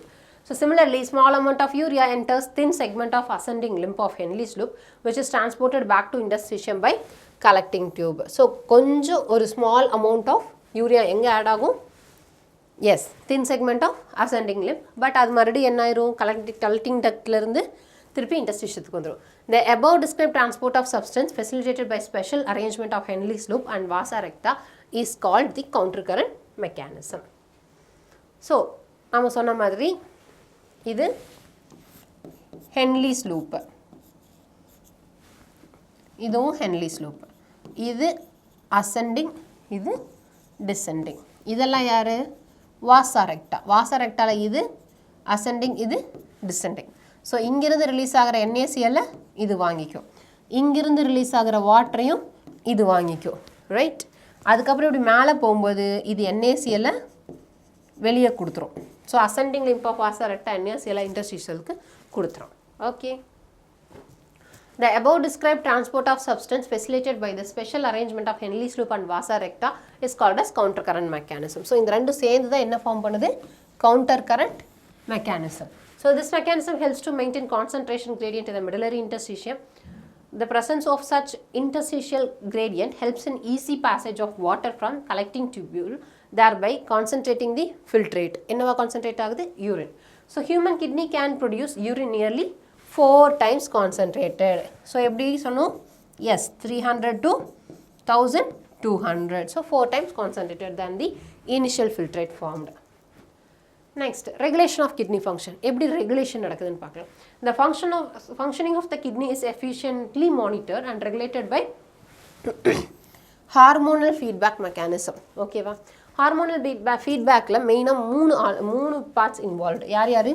hypothalamus, JGA, juxtaglomerular apparatus, and then to certain extent heart. இந்த மூணு தான் மெயினா நடக்குது. ஸோ என்னென்னு பார்க்கலாம். First JGA, that is the juxtaglomerular apparatus. இதில் யாரெல்லாம் இன்வால்வ்டுன்னு பார்க்கலாம். So juxtaglomerular apparatus is formed by modifications in, okay, it is formed by the modifications in DCT and afferent arteriole. இது ரெண்டோட modification தான் யாரு? juxtaglomerular apparatus. ஸோ அதில் different types of cells இருக்குது, என்னென்னு பார்க்கலாம். காம்போனன்ட்ஸ் என்னென்னா, ஃபஸ்ட்டு மேக்குலா டென்சா, அதுதான் ஃபஸ்ட். மேக்குலா டென்சா எங்கே இருக்குதுன்னு பார்த்தீங்கன்னா டிசிடியில். ஓகே, டிஸ்டல் கன்வல்யூட்டல் டியூபிளோட மாடிஃபிகேஷன் தான் யார்? Macula டென்சா. Then renin producing granular cells of afferent arterioles. So afferent arterioles இருக்கக்கூடிய granular cells modification. Then extraglomerular mesangial cells. So extraglomerular apparatus இருக்குல்ல, அதில் glomerulus இல்லாமல் எக்ஸ்ட்ராவாக கொஞ்சம் செல்ஸ் இருக்கும். That cells are called as mesangial cells. So இந்த மூணு தான் மெயின் காம்போனண்ட். ஓகே, இதோட எஸ் JGA apparatusோட. சரி, mesangial cells இது இன்னொரு எப்படி கேட்பாங்க அப்படின்னா, mesangial cells are also called as Gourmandin cells, Lassus cells, and Pulchrin cells. Okay. Okay. So distal convoluted tubule. So இது யாரு? Modifications in distal convoluted tubule forms macula densa. Then smooth muscles or afferent arteriole, but we want afferent arteriole. Afferent arteriole modifications. அதான் யாரு? Granular cells and some extra mesangial extraglomerular cells, that is nothing but mesangial cells. So 1 and 2 and here 3. இந்த மூணு சேர்ந்து என்ன form பண்ணுது? JG apparatus. So regulation of kidney function இந்த JG apparatusல எப்படி நடக்குதுன்னு பார்க்கலாம். So this mechanism is called as RAS mechanism. This mechanism is called as RAS mechanism. That is renin angiotensin aldosterone system. Okay, சரி, என்ன நடக்குதுன்னு பார்க்கலாம் இந்த மெக்கானிசத்தில். ஃபஸ்ட்டு கிட்னியில் பிளட்டு வரும்போது பிளட் ப்ரெஷர் கம்மியாக இருக்குது, GFR கம்மியாக இருக்குதுன்னு யார் ஃபஸ்ட்டு GFR கம்மியாக இருக்குதுன்னு யார் ஃபஸ்ட்டு டிடெக்ட் பண்ணுவா? எஸ், JG apparatus டிடெக்ட் பண்ணும். ஓகே, JG apparatus GFR கம்மியாக இருக்குதுன்னு ஃபஸ்ட்டு டிடெக்ட் பண்ணும். And this JG cells will secrete renin. Okay, so GFR கம்மியாக இருந்தால் என்ன பண்ணும்? ரெனின் செக்ரேட் பண்ணும். அண்ட் திஸ் ரெனின் இது என்ன பண்ணுன்னு பார்க்கலாம். இதுதான் ஃபஸ்ட்டு ஸ்டெப்பு நடக்கும். அதுக்கு முன்னாடியே நம்ம பிளட்டில் ஆஞ்சியோடென்சினோஜன் அப்படிங்கிற ஒரு ஹார்மோன் இருக்கும். இதுக்கு இந்த ரெனின் செக்ரேட் ஆகிறதுக்கு முன்னாடியே ஆஞ்சியோடென்சினோஜன் அப்படின்னு பிளட்லேயே இருக்கும். It is an inactive form. Okay, angiotensinogen அப்படிங்கிறது is inactive form and it is secreted from liver. Okay, and it is secreted from liver. எங்க இருக்கும்? Bloodல இருக்கும்.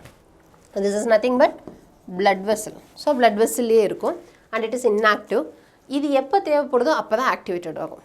அது யார் ஆக்டிவேட்டட் பண்ணுவா அப்படின்னா இந்த ரெனின். ஸோ ஜிஎஃப்ஆர் கம்மியாச்சுன்னா JG cells will get activated and JG cells will secrete renin and renin will activate. In turn renin will activate yes angiotensinogen to angiotensin 1. Okay, என்னவா மாற்றும்? angiotensinogena angiotensin 1 மாற்றும் and angiotensin 1 again get converted into angiotensin 2. ஓகேவா? So இந்த angiotensin 1 என்னவா மாறும்? மறுபடியும் angiotensin 2. இது யார் மாத்திரா? angiotensin converting enzyme ACE, angiotensin converting enzyme. So இது என்ன பண்ணுவோம்? angiotensin 1 angiotensin 2 மாற்றும். இது யார் செக்ரேட் பண்ணுறா அப்படின்னா லங்ஸ் செக்ரேட் பண்ணுது. ஓகே, சரி. இப்போ angiotensin 2 வந்தாச்சு. இனி இப்போ angiotensin 2 என்னெல்லாம் பண்ணும்? angiotensin 2க்கு மெயினாக ரெண்டு வேலை. ஒன்று, it will act on adrenal gland. Okay, it will act on adrenal gland and stimulate the secretion of aldosterone. Aldosterone is nothing but mineralocorticoid and which in turn acts on kidney to stimulate the reabsorption of sodium and water. Very good. Reabsorption of sodium and water. எந்த part of nephronல? நம்ம already பார்த்தோம். எந்த part of nephron? யாருக்கா ஞாபகம் இருக்கா? Yes, DCT, distal convoluted tubule. Okay, இது ஒன்று. So ஒரு வேலை என்ன? நேராக போய்ட்டு அட்ரினல் கார்டெக்ஸில் ஆக்ட் ஆகி ஆல்டோஸ்டிரானை செக்ரீட் பண்ணி ஆல்டோஸ்டிரான் டிசிடியில் வந்து ஆக்ட் ஆகி என்ன ரீஅப்சார்ப் பண்ணும்? எண்ணெய் அண்ட் வாட்டர். சரி, அடுத்த ஃபங்க்ஷன் என்னென்னா பிளட் வெசல்ஸில் போய் ஆக்ட் ஆகும். பிளட் வெசல்ஸில் என்ன ஆகும்னா it will increase the constructions. So construction of blood vessels. So smooth மசில்ஸில் போய் ஆக்ட் ஆகி என்ன பண்ணும்? கன்ஸ்ட்ரக்ட் பண்ணும் பிளட் வெசல்ஸை. ஸோ இந்த ரெண்டு நாள் என்ன நடக்கும்? ஒன்று, பிளட் வெசலோட ஏரியா டிக்ரீஸ் ஆகுது. So automatically blood pressure will increase. Right? பெரிய பைப்பில் தண்ணி போயிட்டு இருந்ததுக்கோ சேம் அமௌண்ட் ஆஃப் வாட்டர் சின்ன பைப்பில் கொடுத்தீங்கன்னா என்ன ஆகும்? ஃபோர்ஸ் இன்க்ரீஸ் ஆகும். Right? So BP will increase. சரி, டிசிடியில் என்ன நடக்கும்?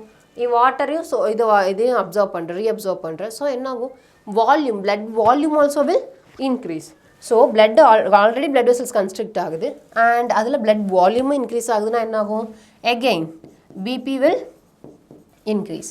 ஸோ பிபி இன்க்ரீஸ் ஆச்சுன்னா என்ன ஆகும்? கிட்னிக்கு வர பிளட்டில் ஃபோர்ஸாக வரும். ஸோ கிட்னிக்கு வர பிளட் ஃபோர்ஸாக வந்தால் ஃபில்ட்ரேஷனும் ஃபோர்ஸாக நடக்கும். So ultimately GFR will increase. Okay, so இது ராஸ் மெக்கானிசம்.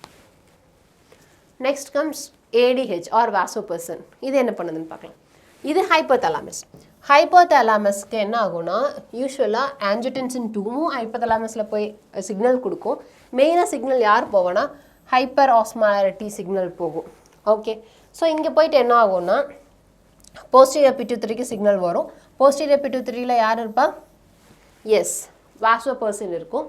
வாசோபர்சன் என்ன பண்ணும்? ரெண்டு இடத்துல ஆக்டிவேட் பண்ணும். ஒன்று பிளட் வெசலில், இன்னொன்று கிட்னியில். பிளட் வெசலில் ஆக்டிவேட் ஆகி என்ன பண்ணும்? கன்ஸ்ட்ரிக்ட் பண்ணும். So as usual blood vessel constrict ஆச்சுன்னா என்ன ஆகும்? BP increase. கிட்னியில் ஆக்ட் ஆகிட்டு என்ன பண்ணும்? Fluid reabsorption. So blood volume will increase and again because of that BP will increase. Right? So இந்த ரெண்டு நாளையுமே என்ன இன்க்ரீஸ் ஆகும்? ஃபில்ட்ரேஷன் இன்க்ரீஸ் ஆகும். Right? So therefore again GFR get increased. So next comes ANF. This is nothing but atrial natriuretic factor. இதுதான் எங்க இருக்கு? Yes, heartல. Okay, சரி, இது என்ன பண்ணும் அப்படின்னா ஆக்சுவலாக இது வந்து GFR இன்க்ரீஸ் ஆகுதா? GFR நம்ம எப்படி இன்க்ரீஸ் பண்ணோம்? ஆக்சுவலாக by increasing the blood pressure. கரெக்டாக? ஸோ இன்க்ரீஸ் இன் பிளட் ப்ரெஷரை இது சென்ஸ் பண்ணும். ஓகே, இப்போ பிளட் ப்ரெஷர் இன்க்ரீஸ் ஆகிடுச்சு, சென்ஸ் பண்ணிடுச்சு. ஸோ பிளட் ப்ரெஷர் இன்க்ரீஸ்லேயே வச்சிருக்க முடியுமா? இல்லை. ஸோ அதை டிக்ரீஸ் பண்ணணும். அதுதான் யாரோட வேலை? ஏஎன்எஃபோட வேலை. ஸோ ஏஎன்எஃப் என்ன பண்ணும்? ஹைப்போதலாமஸ் ஸ்டிமுலஸ் அனுப்பி decreases the ADH secretion and then vascular smooth மசிலில் ரிலாக்ஸேஷன் கொண்டு வரும். இதுக்கு முன்னாடி எல்லாரும் என்ன பண்ணாங்க? கன்ஸ்ட்ரிக்ட் பண்ணாங்க. ரைட்? ஸோ இது என்ன பண்ணும்? ரிலாக்ஸ் பண்ணும். நெக்ஸ்ட்டு கிட்னியில் sodium and water secretion increase பண்ணும். இதுக்கு முன்னாடி எல்லாரும் என்ன பண்ணாங்க? Yes, reabsorption increase பண்ணாங்க. இது என்ன பண்ண போகுது? Excrete பண்ண போகுது. Then renin secretion decrease பண்ணும். Adrenally act ஆகி aldosterone ஓட secretion decrease பண்ணும். இதுதான் ANF ஓட work. Okay, counter current, counter work. Next, micturition. What is micturition? Yes, urine formed by the nephron is ultimately carried to the urinary bladder where it is stored till voluntary signal is given by the central nervous system. The signal is initiated by the stretching of urinary bladder as it gets filled with urine. So என்ன சொல்லுவோம், urine form ஆயாச்சு கிட்னியில். Okay, and then அது எங்கே போகும்? நேராக urinary bladderக்கு போகும். urinary bladderக்கு எது வழியாக போகுது?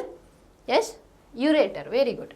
அங்கே தான் டெம்பரவரியாக ஸ்டோர் பண்ணி வைப்போம். So store till voluntary signal is given by central nervous system. Central nervous சிஸ்டத்துலேருந்து வாலண்டரி சிக்னல் கொடுக்கணும். அப்போ தான் அது வரைக்கும் அங்கே ஸ்டோர் ஆகும்.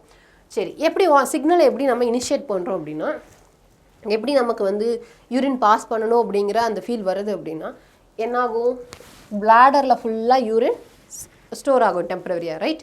ஒரு லெவலுக்கு மேலே இட்ஸ் லைக் பலூன். அப்போ என்னாகும்? ஸ்ட்ரெச் ஆகும். ஸோ அங்கே ஸ்ட்ரெச் ரெசெப்டார்ஸ் இருக்கும். அந்த ஸ்ட்ரெச் ரெசெப்டார்ஸ் என்ன பண்ணுன்னா பிரெயினுக்கு இன்ஃபர்மேஷன் கொடுக்கும், இந்த அளவுக்கு வந்து ஸ்ட்ரெச் ஆகிருக்கு அப்படின்னு சொல்லிட்டு. அப்போ பிரெயின் என்ன பண்ணும்? எஸ், மிக்சுரேஷனுக்கான இதை சிக்னலை சென்ட் பண்ணும். அப்போ மிக்சுரேஷன் என்ன? எஸ், வாய்டிங் ஆஃப் யூரின், அதுதான் micturition. So the signal is initiated by stretching of the urinary bladder. It gets filled with urine. In response to stretch receptors on the wall of the bladder send signal to CNS. The CNS pass on motor message to initiate the contraction of smooth muscles of bladder. So இப்போ urine வந்து void பண்ணணும் அப்படின்னா first என்ன ஆகணும்? bladder constrict ஆகணும் and கீழே இருக்கிற sphincter relax ஆகணும். So the bladder will smooth muscle contraction in the bladder and simultaneous relaxation of urethral sphincter. இது நீட் கொஸ்டின். யார் கன்ஸ்ட்ரக்ட் ஆகுறா? Smooth muscles of bladder and யார் ரிலாக்ஸ் ஆகுறா? Urethral sphincter. ஓகே, இதை மாற்றி எழுதக்கூடாது, ஸ்டேட்மெண்ட் கொடுத்து கேட்பாங்க. The process of release of urine is called micturition and the neural mechanism causing it is called as micturational reflux. So an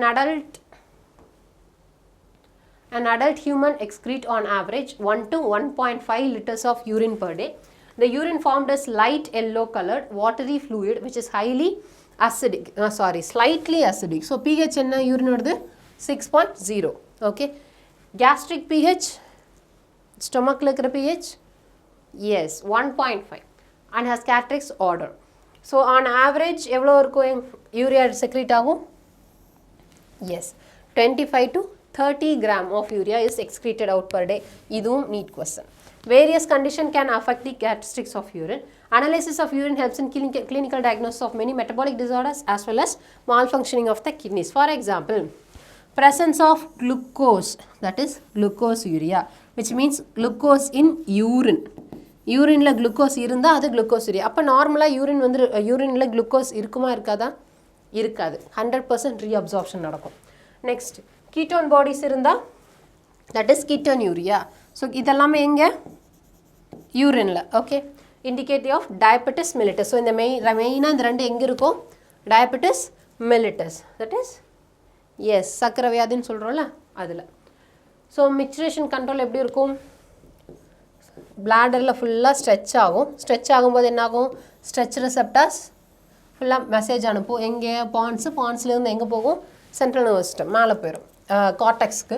cerebral கார்டெக்ஸ்லேருந்து motor signal வரும். Motor signal என்ன பண்ணும்? இதை constrict பண்ணும் அண்ட் ஸ்பின்ச்சரை என்ன பண்ணும்? ரிலாக்ஸ் பண்ணும். Okay, next, role of other organs in excretion. எக்ஸ்க்ரீஷனில் kidney மட்டும்தான் இருக்கா? கிடையாது. என்னெல்லாம் இருக்குது? லங்ஸ் இருக்குது, லிவர் இருக்குது, then sweat and sebaceous glands இருக்குது, right? So other than the kidneys, lungs, liver, skin also helps in the elimination of excretory wastes. So lungs la enna eliminate pandrom? Yes, large amount of carbon dioxide, approximately 200 ml per minute. Okay, and also significant quantities of water every day. So liver la, the large gland in our body secretes bile containing substances like bilirubin, biliverdin, cholesterol, degraded steroid hormones, vitamins, drugs, எல்லாமே அங்க தான், right? So toxic இதெல்லாமே எங்க இதாகும்? Excrete ஆகுது லிவரில். So most of these substances ultimately pass out along with digestive waste. So liverலேருந்து எங்கே போகுது? digestive wasteல. So sweat and sebaceous gland in the skin.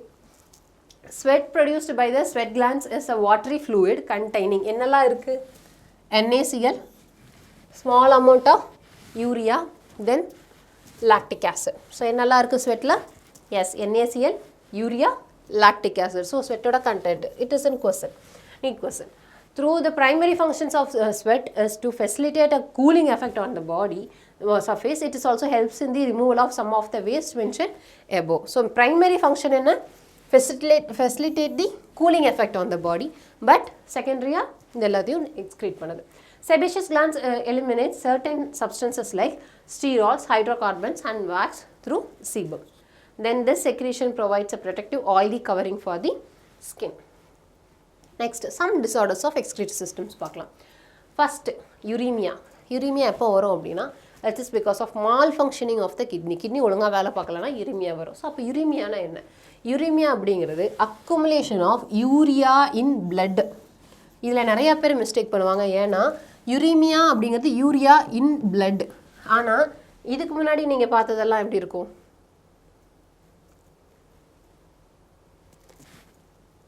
So இங்கே பார்த்தீங்க ரைட், கிளைக்கோஸ் யூரியா அப்படிங்கிறது குளுக்கோஸ் இன் யூரியா. அதே மாதிரி கீட்டோன் யூரியா அப்படிங்கிறது ketone bodies in urine, right? இந்த ரெண்டுமே யூரின்ல. ஆனால் இப்போ பார்க்குறது யுரீமியாங்கிறது is in blood. And condition called uremia which highly harmful and may lead to kidney failure. ஏன்னா யூஸ்வலாக யார் யூரியாவை எக்ஸ்க்ரீட் பண்ணுவா? கிட்னிஸ். ஸோ கிட்னி ஒழுங்காக வேலை பார்க்கலாம், யூரியா எக்ஸ்க்ரீட் ஆகுமா? யூரினில் ஆகாது. அப்போ எங்கே அக்குமுலேட் ஆகும்? Bloodல. So that condition is called as uremia. In such patients, urea can be removed by the process called hemodialysis. கண்டிப்பாக இதை கேட்டிருப்பீங்க. சரி, என்னென்னு பார்க்கலாம். யூஸ்வலாக ஹீமோடயாலிசிஸில் என்ன பண்ணுவாங்கன்னா பிளட்டை ஃபஸ்ட்டு ட்ரா பண்ணுவாங்க. ஓகே, ஆர்ட்ரிஸ்லேருந்து பிளட்டை ட்ரா பண்ணிட்டு அந்த பிளட்டில் என்ன ஆட் பண்ணுவாங்கன்னா ஹெப்பாரின் ஆட் பண்ணுவாங்க, கிளாட்டிங் ஆகாமல் இருக்கிறதுக்கு. இப்போ இதை ஹெப்பாரின் ஆட் பண்ணதுக்கு அப்புறமா டயாலிசிஸ் ஃபில்டரில் கொடுப்பாங்க. டயாலிசிஸ் ஃபில்டரில் என்ன இருக்கும் அப்படின்னா செலஃபின் டியூப்ஸ் மாதிரி இருக்கும். ஓகே, அதில் நிறைய குட்டி குட்டி குட்டி மைன்யூட் போர்ஸ் இருக்கும். அண்டு இதை சுற்றி யார் இருப்பா அப்படின்னா டயாலிசிங் ஃப்ளூயிட் இருக்கும். ஓகே, டயாலிசிங் ஃப்ளூயிடுக்கும் பிளட் காம்போனன்ட்ஸ் மோராரில் சேமாக தான் இருக்கும். ஆனால் டயாலிசிங் ஃப்ளூயிடில் என்ன இருக்காது? நைட்ரோஜினஸ் வேஸ்ட் இருக்காது. பட் நம்ம பிளட்டில் நைட்ரோஜினஸ் வேஸ்ட் இருக்கும். So higher concentration to lower concentration என்ன ஆகும்? நைட்ரோஜினஸ் வேஸ்ட் வெளியே வந்துடும் டயாலிசிங் ஃப்ளூயிடுக்கு, right? So after the filter இதில் வந்து ஆன்டி ஹெப்பாரின் போட்டுட்டு அதுக்கப்புறம் எங்கே கொண்டு போய் கொடுப்பாங்க? வெயின்ஸில் ரிட்டர்ன் பண்ணுவாங்க. Okay, this is the haemodialysis. So blood drained from a convenient artery is pumped into dialyzing unit after adding an anticoagulant like heparin. The unit contains a coiled cellophane tube surrounded by a fluid, that is dialyzing fluid, having a same composition as that of the plasma except for nitrogenous waste. The porous cellophane membrane of the tube allows the passage of molecules based on concentration gradient. The nitrogenous waste are absent in dialyzing fluid. These substances freely move out, thereby clearing the blood. The cleared blood is pumped back to the body through a vein after adding anti-heparin to it. This method is boon for thousands of uremic patients all over the world, right? Next comes kidney transplantation. இது ஆக்சுவலாக என்ன சொல்கிறது, அல்டிமேட்டாக நம்ம இதுதான் பண்ண முடியுது தான் லாஸ்ட் ஹோப் அப்படிங்கிறது கிட்னி டிரான்ஸ்பிளான்டேஷன். எப்போ இது மோஸ்ட்டாக நடக்குன்னா அக்யூட் ரீனல் ஃபெயிலியர்ஸில், கிட்னி ஃபெயிலியரில். ஓகே, கிட்னி ஃபெயிலியர்ஸில் நம்ம கிட்னி டிரான்ஸ்பிளான்ட் மட்டும் தான் பண்ண முடியும், வேறு ஒன்றும் பண்ண முடியாது. functioning of kidney is used in functioning kidney is used in transplantation from a donor, preferably a close relative, to minimize its chance of rejection by the immune system of the host. So most என்ன பண்ணுவாங்க, close relatives கிட்ட இருந்து தான் எடுப்பாங்க. Okay, ஏன் immune சிஸ்டத்துலேருந்து தப்பிக்கிறது, இல்லைனா என்ன ஆகும்? Kidney rejection will be there. Then renal calculi, stone or insoluble mass of crystallised salt, அதுதான் யார்? ரீனல் கால்குலைன்னு சொல்கிறோம். கிட்னி ஸ்டோனு கேட்டிருக்கீங்களா? இதுதான் அது. So formed within the kidney. எங்கெல்லாம் ஃபார்ம் ஆகலாம் அப்படின்னா கேலிக்ஸஸில் ஃபார்ம் ஆகலாம், அப்படி இல்லைன்னா எஸ் யூரேட்டர் பெல்விஸ் அங்கே இருக்கலாம், அப்படி இல்லைன்னா யூரேட்டர்லேயே இருக்கலாம், அப்படியும் இல்லைன்னா பிளாடர்லேயே இருக்கலாம். Okay, so what is next one is globular nephritis. Itis அப்படின்னாவே இன்ஃப்ளமேஷன். ஓகே, ஐட்டிஸ் அப்படின்னாவே என்னது இன்ஃப்ளமேஷன். ஸோ glomerular nephritis அப்படின்னா inflammation of glomeruli of kidney. Okay.